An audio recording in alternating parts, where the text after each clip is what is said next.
मोहम्मद अलीम। मोहम्मद अलीम जी आज एकदम घर के पास आए थे, क्या हो गया?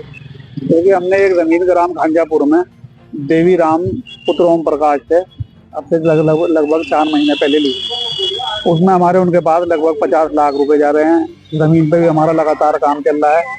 अब वहाँ जमीन के रेट बढ़ने की वजह से देवी राम जी बेईमान हो गए हैं और वहाँ के कुछ लोकल दबंग लोगों के साथ मिलकर उस जमीन पर से हमारा कब्जा हटवाना चाहते हैं, जबकि हमारे 50 लाख रुपए उनके पास गए हुए हैं।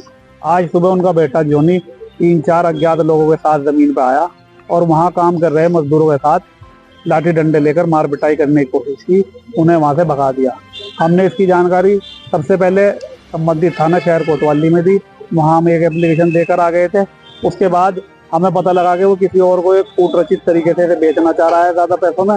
इसीलिए हमने यहाँ एडीएम साहब की जानकारी में, मैडम की जानकारी में सारी बात डाल दी, उन्हें भी एप्लीकेशन दे दी है और उन्होंने इस संबंध में थाना कोतवाली में भी रिपोर्ट भेज दी है।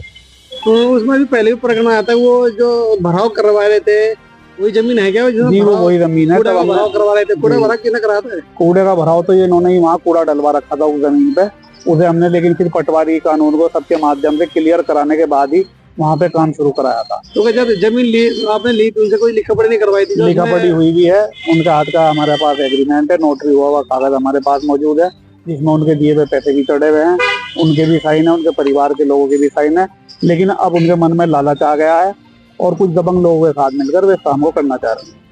तो कितनी मतलब जमीन होगी वहाँ पर? वो तकरीबन इनकी 4 बीघे के तकरीबन में जमीन है, जिसे अब गलत तरीके से